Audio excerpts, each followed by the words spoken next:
তো বন্ধুরা, আবারও ফিরে আসলাম সিকিম ব্লগে, যেখানে সিকিমের রাস্তার সম্বন্ধে তোমাদের কাছে কিছু এক্সপিরিয়েন্স শেয়ার করব আর কি। তো আমি সিকিম গেছিলাম, ঠিক আছে। তো এই অফ রোডিং রাস্তাতে যেসব এক্সপিরিয়েন্সটা আমার হয়েছিল সেটার সম্বন্ধে তোমাদেরকে অনেক বন্ধুরা যারা জানতে চায় তাদেরকে জানাবো। যারা মনে করেছো যে তারা সিকিম যাবে পরবর্তীতে বা কিছুদিনের মধ্যে যাবে, তাদের যদি অফ রোডিংয়ে চলার মতো কোনো এক্সপিরিয়েন্স না থাকে, তাহলে সিকিম সম্বন্ধে একটু বেশি জেনে অনেক কিছু জানার পরে তোমরা সিকিম সম্বন্ধে বেরোও। কেন অফরোডিং রাস্তাটা সিকিমের, বিশেষ করে লাচেনের রাস্তাটা এতই পরিমাণ খারাপ যে তোমরা দেখলে বুঝতে পারে রাস্তাটা। যতটা আমি পেরেছি ভিডিওটা করেছি, গাড়ির পেছন থেকে ভিডিওটা করেছি আমি যতটা পেরেছি। তো সিকিমের অফরোডিং রাস্তার সম্বন্ধে জানবে, তারপরে সিকিমটা যাবে। কেন আমি দেখছি পাহাড়ের নিচে ওটা থেকে গাড়ি যদি একবার পড়ে তো বাঁচার কোনো সম্ভাবনা নেই, আর তোমার গাড়ি খুঁজে পাওয়া যাবে না আর কি। আর তোমার সামনে একটা গাড়ি যাওয়ার মতো রাস্তা, তার মধ্যে আবার বড় বড় লরিগুলো যখন আসছে তাদেরকে পাশ দিতে, তখন ভাই কি বলবো, একটা ভয়াবহ পরিস্থিতি হয়ে যাচ্ছে। কিন্তু ভাই মজা আছে, ভাই মজা আছে, সেই মজা আছে ভাই। সামনে পাহাড়গুলো দেখছো, বরফ দেখা যাচ্ছে, পুরো কাঞ্চনজঙ্ঘা দেখা যাচ্ছে, সামনে দিয়ে আমরা যাচ্ছি। লরিগুলো যখন সাইড দিয়ে আসছে তখন একটা আলাদা এক্সপিরিয়েন্স হচ্ছে, সেই মজা লাগছে ভাই। তো আমার বাড়ি মুর্শিদাবাদ।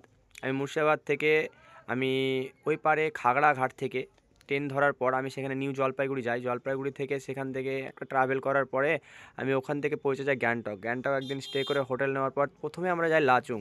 লাচুং থেকে ঘোরাঘুরি করি। আমরা প্রথমে মাউন্ট কাটাও যাই, সেখান থেকে আমরা ইয়ামথাং ভ্যালি যাই, জিরো পয়েন্ট যাই। তারপরের দিন ওখান থেকে আমরা হোটেলে খাওয়া দাওয়া করে বেরিয়ে যাই লাচেনের উদ্দেশ্যে। তো এই লাচেনের যে রাস্তার ভিডিওটা তোমাদের সাথে আমি শেয়ার করছি। তো আমি লাচেন থেকে তারপরে আমি ওখান থেকে যাই, আমরা কালাপাত্থার যাই। তারপরে গুরুদাম্বার লেক যাওয়ার পথে রাস্তায় আমাদের অনেক বরফ থাকার ফলে আমরা সেখানে গুরুদাম্বার লেক যেতে পারি না। আর্মিরা ছিল, সব আমাদের বাধা দেয়, যাতে বারণ করে। ওরা যেতে দেয় না, পারমিশন দেয় না, যে অনেক বরফ আছে, যাওয়া যাবে না, এখন রাস্তা ক্লিয়ার নাই বলে আমাদেরকে যেতে দেয়নি। তার জন্য আমরা সেখানে গুরুদাম্বার লেক যেতে পারিনি। তো রাস্তার মধ্যে আস্তে আস্তে অনেক জায়গাতে অনেক যে পুরো তোমরা জানো পুরো সিকিমটায় তিস্তা নদী দিয়ে ঘেরা আর কি। নদীর সাইডে কোনো জায়গাতে বরফ জমা আছে, সেখানে দাঁড়িয়ে অনেক মজা করে আমরা এসেছি। অনেক মজা হয়েছে, জিরো পয়েন্টে আছে, অনেক মজা হয়েছে, আমাদের ঘুরতে ফিরতে অনেক মজা করতে পেরেছি। তোমরা যদি যাও মনে করো তোমরা যেতে পারো, ঠিক আছে। বেশি টাকা খরচা হবে না সিকিম যাতে। লাচুং করে ট্যুরিস্ট ট্রাভেল করে মনে হয় না যে 8,000 টাকার বেশি খরচা হবে। লাক্সারি হোটেলেও তোমার 8,000 টাকার মধ্যে সব কিছু তোমরা কমপ্লিট করতে পারবে যদি তোমরা মুর্শিদাবাদ থেকে যাও। তো ভাই মজা করো, ঘুরো ফিরো ভাই, এটাই সময় ঘোরার। এমন সময় আছে তোমার কাছে পয়সা থাকবে, কোনো যেতে পারবে না, ঘুরতে পারবে না ভাই। সময় বার করে তার মধ্যে বন্ধুবান্ধব নিয়ে, বউ ছেলে নিয়ে ঘুরতে হবে, ঘোরাফেরা করতে হবে। এটাই সময় ভাই, ঘুরো ফিরো মজা করো, এটাই তোমাদেরকে বলবো।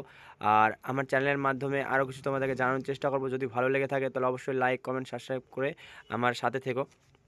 আর আমি সিকিম সম্বন্ধে তোমাদের আরও কিছু জানাবো, আমার আরও কিছু ভিডিও আছে, সেগুলো তোমাদের সাথে শেয়ার করব। আমি পরবর্তী ট্রিপ যেখানে যাব সেটা তোমাদেরকে জানিয়ে সেখানকার ভিডিও শেয়ার করবো, সেখানকার বাজেট সম্বন্ধে বলবো, সেখানকার রাস্তাঘাট সম্বন্ধে বলবো, অবশ্যই জানাবো তোমাদেরকে আমি। তুমি আমার চ্যানেলটাকে সাবস্ক্রাইব করো ভাই, আমার সাথে জুড়ে থাকো। সকলকেই